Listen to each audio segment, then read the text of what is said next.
என் குழந்தையே, வரும் தடைகள் எல்லாம் உன் நலனுக்காகத்தான். உன் பொறுமைக்கும் நம்பிக்கைக்கும் நீ கனவிலும் நினைக்காத வாழ்வை நான் உனக்கு அமைத்து தருவேன். எப்போதுமே ஒன்றை புரிந்து கொள். பகைவர்கள் உனக்கு வெளியில் இல்லை. பலவீனமான எண்ணங்களே உன் உண்மையான எதிரிகள். அறிவு ஒன்றுதான் அச்சத்தை முறிக்கும் அரிய மருந்து.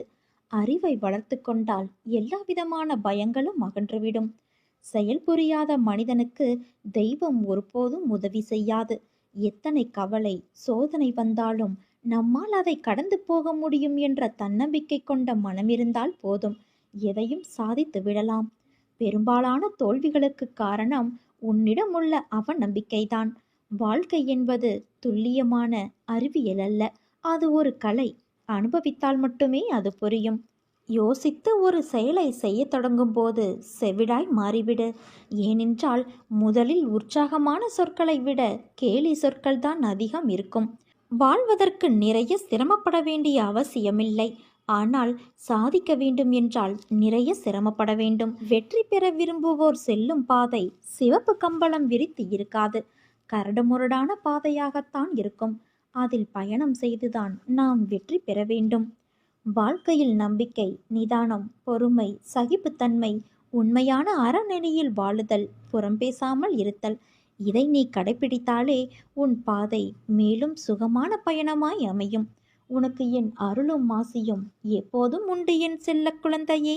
என்னை கேவலமாக பேசியவர்கள் முன் நான் வாழ்ந்து காட்ட மாட்டேனா என்று நீ ஏங்கிக் கொண்டு இருக்கிறாய். கவலை கொள்ளாதே. சத்தியத்திற்கும் எனக்கும் கட்டுப்பட்டு நேர்மையோடு இருக்கும் நீ நிச்சயம் தடைகளை தகர்த்து வெற்றியடைவாய். உலகில் சிலர் எப்பொழுதும் மற்றவர்களை காயப்படுத்தி கொண்டுதான் இருப்பார்கள். அதைத்தான் அவர்கள் உனக்கும் இழைக்கிறார்கள். அந்த சொற்களுக்காக நீ வருந்தாதே. மனதைரியத்தோடு நீ உன் கடமைகளை செய். உன்னுடைய ஆற்றலை தேவையற்ற இவர்களிடம் ஏன் வீணாக்குகிறாய்? இதுவரை உன் மனதில் இருந்த வலி, துக்கம், தோல்விகளால் மனம் வெறுத்து போய் பரிதவித்தது எல்லாம் முடிவுறும். உன் உழைப்பிற்கு ஏற்ற பலன் கிடைக்கும். நிம்மதியும் சந்தோஷமும் அழகாய் பூத்து குலுங்கும் வண்ண மலர்களைப் போல இனி உன் வாழ்க்கையில் என்றும் வசந்தம் வீசும். உன்னை ஏளனமாக பார்த்து நகைத்தவர்கள் முன்னால் கொடியாய் நீ உயர்ந்து நிற்பாய் என் குழந்தையே. அந்த காலம் வெகு தூரத்தில் இல்லை. என் குழந்தையின் நல்வாழ்வே எனக்கு மகிழ்ச்சியை தரும். நிச்சயம் தடைகளை தகர்த்து நீ வெற்றியடைவாய். நான் அடைய வைப்பேன். கவலைப்படாதே. உன் வாழ்வில் நீ படும் வேதனைகள் அனைத்தும் பொடி பொடியாக உன்னை விட்டு நீங்கப் போகிறது.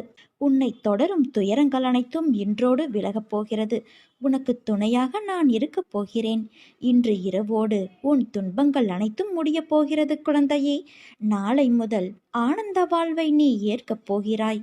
உன்னோடு நான் இருக்க கவலை எதற்கு உனக்கு? என்னை அலை. கனப்பொழுதில் உன்னை காத்தருள்வேன்.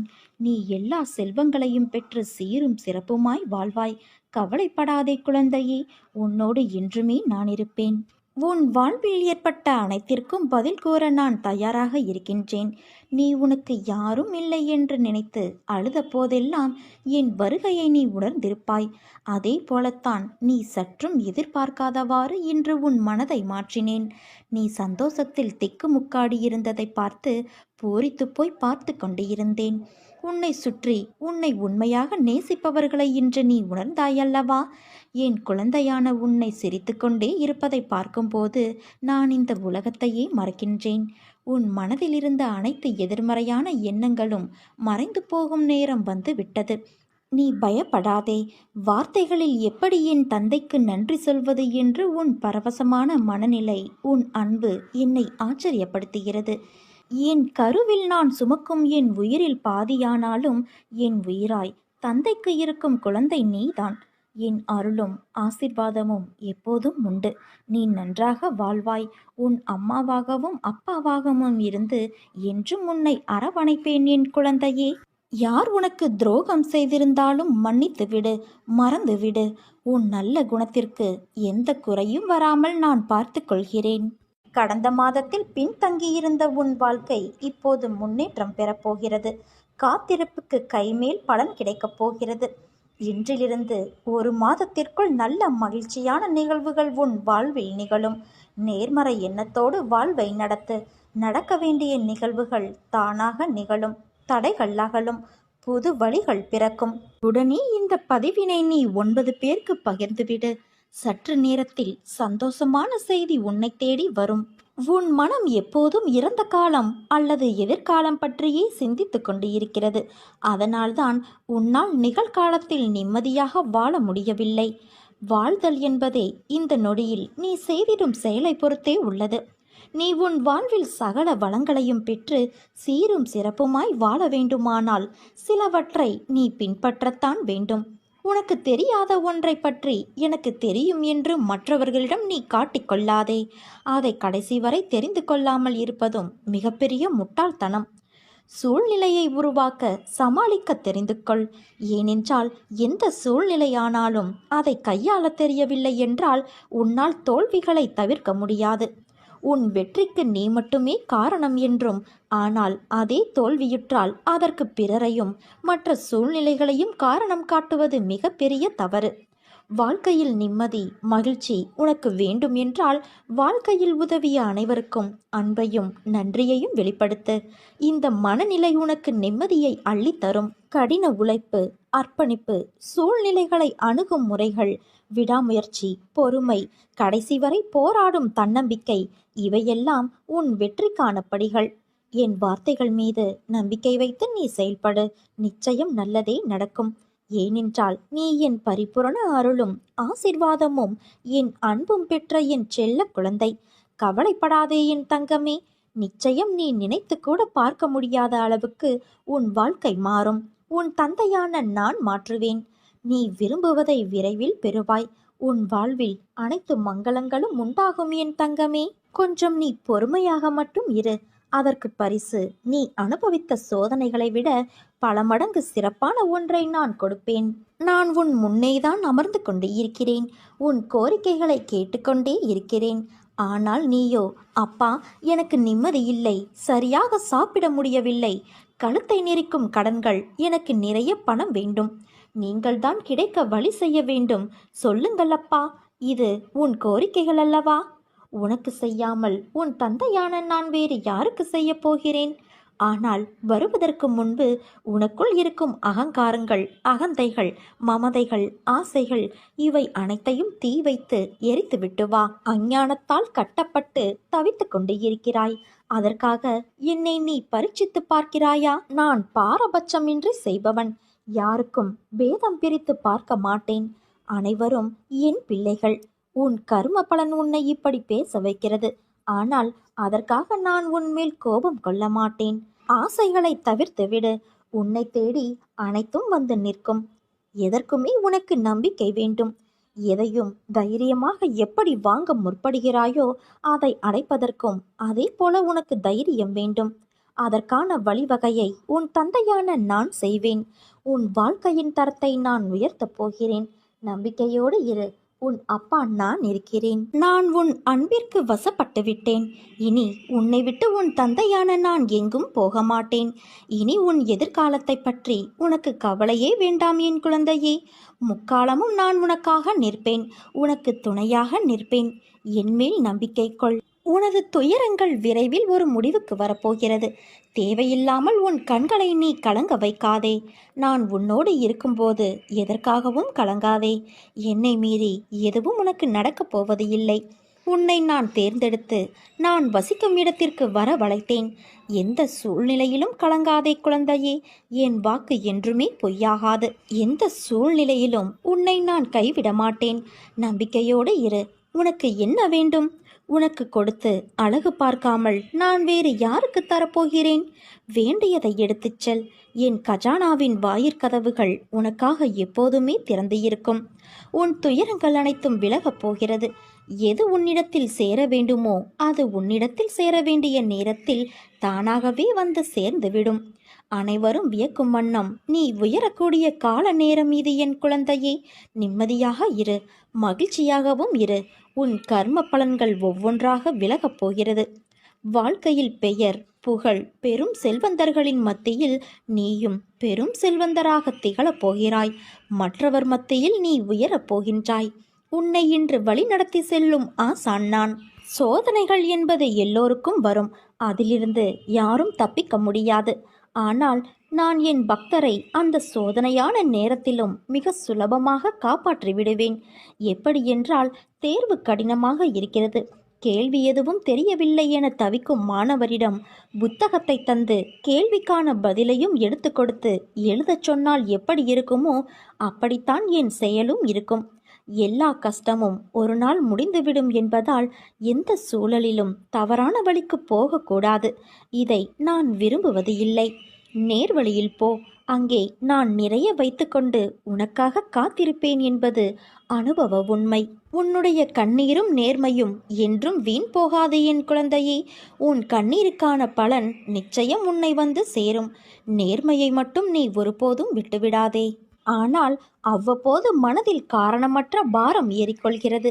மனம் கடந்த கால பிரச்சனைகளில் சிக்கிக்கொள்ளும் போது இயல்பாகவே அனுபவிக்க வேண்டிய சந்தோஷங்களை இழந்து விடுகிறது. அதனால் குடும்பத்தில் எது நடந்தாலும் கண்டும் காணாமல் இரு. முடியாத நிலையில் வீட்டை விட்டு வெளியே வா. அருகில் உள்ள கடைவீதிக்கு சென்று வா. எப்போதும் என்னை நினைவில் வை. உன் மனதை சாந்தப்படுத்தி உன்னை துன்பங்களிலிருந்து உன் தந்தையான நான் காப்பேன். உன்னை புரியாமல் உன்னிடம் வீணாக சண்டை போடுபவர்களுக்கு அவர்களின் தவறை நான் உணர வைப்பேன். உன் வாழ்க்கையில் உனக்கு எவ்வளவு கஷ்டங்கள் வந்தாலும் என் முகத்தை நீ பார்க்கும்போது உன் மனதில் ஒரு நம்பிக்கை வரும் அல்லவா? அந்த நம்பிக்கைதான் உனக்கு எல்லாமே கை கொடுக்கப் போகிறது. இன்று உன்னுடைய பிரார்த்தனைகளை உன் தந்தையான நான் என் மனதார ஏற்றுக்கொண்டேன். உன் பிரார்த்தனைக்கான பலனை நீ விரைவில் அடைவாய். உன் உருகிய மனதோடு என்னை ஒருமுறை அப்பா என்று அழைத்துவிடு. நீ யாராவது ஒருவருக்கு ஒரு பொருளை பயன்படுத்துவதற்கு கொடுத்தால் அந்த பொருளை அந்த நபர் பயன்படுத்திவிட்டு கொடுக்கும் பொழுது அந்த பொருள் நீ கொடுத்தது போலவே நன்றாக இருந்தால் நீ அப்பொழுது என்ன நினைப்பாய்? அந்த நபர் மீது உனக்கு ஒரு நம்பிக்கை வரும். அந்த நம்பிக்கை எப்படி என்றால், அந்த நபருக்கு நீ திரும்பவும் அவர் கேட்கும் பொருளை கொடுக்க முன் வருவாய். அப்படித்தானே? அதே அந்த நபர் உன் பொருளை பழுதாக்கியோ அல்லது சேதப்படுத்தியோ உன்னிடம் திரும்ப கொடுத்தால் உனக்கு அவர் மீது எண்ணம் என்ன தோன்றும்? அந்த நபர் திரும்ப எத்தனை முறை கேட்டாலும் நீ எந்த பொருளையும் கொடுக்க மறுப்பாய். அப்படித்தானே? ஒவ்வொரு மனிதனுக்கும் இடையிலேயே இப்படிப்பட்ட நம்பிக்கை சார்ந்த செயலாற்றம் இருக்கும் பொழுது இறைவனிடம் பிரபஞ்சத்திடம் கேட்கும் எந்த ஒரு பிரார்த்தனைக்கு எவ்வளவு நம்பிக்கை சார்ந்த செயல்முறை தேவை? பிரபஞ்சம் உன்னிடம் கொடுத்த காற்று, நீர், உணவு, உணர்ச்சி, நிலம் ஆகியவற்றை அது கொடுத்தது போலவே அவற்றை அதன் தன்மை மாறாமல் நீ இதுவரை கொடுத்து இருக்கிறாயா? அல்லது கொடுக்க முயற்சியாவது எடுத்து இருக்கிறாயா? தனித்தனியே ஒவ்வொரு மனிதனுக்கும் இந்த பிரபஞ்சம் மேலே குறிப்பிட்ட எல்லாவற்றையும் பயன்படுத்த கொடுத்தது. ஆனால் நீ அவற்றை எல்லாம் எப்படி திரும்ப கொடுத்திருக்கிறாய்? கொஞ்சம் சிந்தித்துப்பார். கொடுத்ததையெல்லாம் சேதப்படுத்தி வைத்து இருக்கிறாய். அதனால்தான் உன் பிரார்த்தனையோ அல்லது உன் வேண்டுதலோ இறைவனிடம் ஏற்றுக்கொள்ள மறுக்கப்படுகிறது. உன் சுய சிந்தனையில் உனக்கு என்றைக்கு இறைவன் கொடுத்ததை நாம் சரியாகத்தான் பயன்படுத்தி இருக்கிறோம் என்று உணர்கிறாயோ அன்று உனக்கு நீ கேட்கும் பதில் கிடைக்கும்.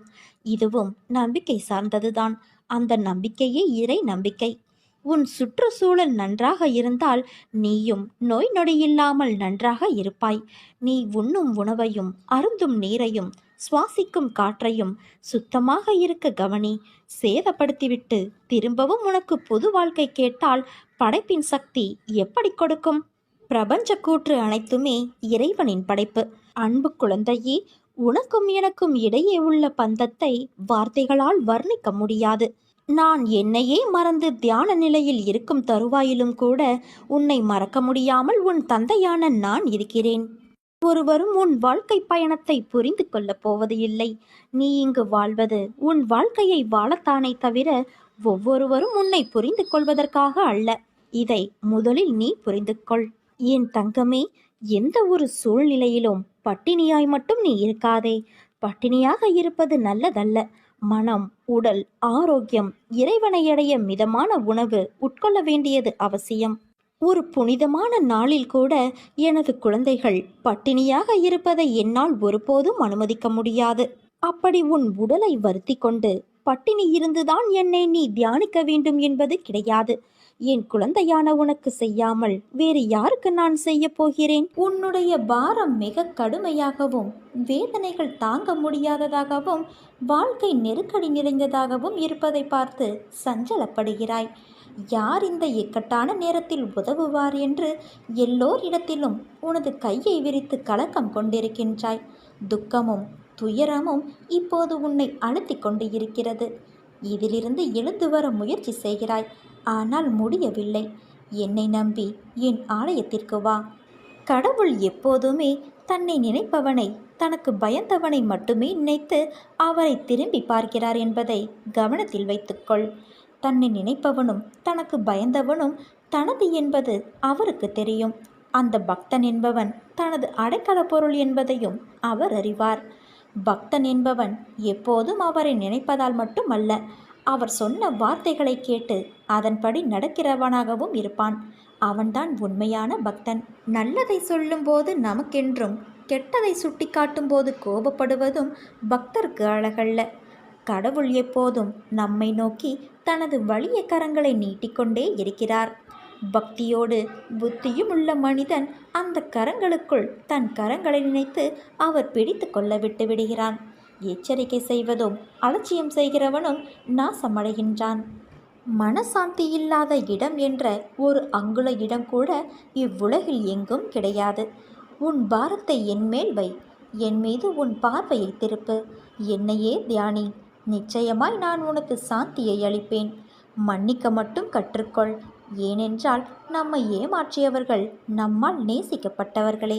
எப்போது எனது துயரங்கள் தீரப்போகிறது, இன்னும் எத்தனை காலம் காத்திருக்க வேண்டும் என்று உன் மனம் வாடுகிறது இல்லையா? இதோ இங்கே இருக்கிறேன் எனது அன்பு செல்வமே. இதோ உனது அருகிலேயே இருக்கின்றேன். நீ உறங்கும் போதும் ஓய்வெடுக்கும் போதும் பலவிதமான பணிகளை மேற்கொள்ளும் போதும் உனது கண்களின் எதிரே உனக்கு முன்பாக நான் அமர்ந்து இருக்கின்றேன். திரும்பும் திசையெல்லாம் நான் உன்னுடன் இருக்கின்றேன். நீ காண்கின்ற ஒவ்வொரு ஜீவராசிகளின் வடிவிலும் உன்னை நான் சூழ்ந்திருக்கின்றேன். ஏன், உன்னுள் இருக்கின்றேன். நிழலாக தொடர்ந்து கொண்டு இருக்கிறேன். உன்னுடைய கிரகத்தில் அமர்ந்து கொண்டு இருக்கிறேன். சிலையாக, ஓவியமாக நான் இருக்கின்றேன். என்னுடைய குரல் உன் செவிகளில் கேட்கப் போகிறது. ஆம், எனது அற்புதமான குரல் உனது செவிகளில் கேட்கப் போகிறது. அப்போது நான் உன்னுடன் இருப்பதை நீ உணர்ந்து கொள்வாய் தங்கமே. எனது குரல் உனக்கு மீண்டும் கேட்கும் தருணத்தில் என்னை முழுவதுமாக புரிந்து கொள்வாய். நான் இருக்கும்போது எதற்காக பயந்து ஓடுகிறாய்? எனது பார்வைக்கு மிஞ்சிய சக்தி எதுவும் இல்லை.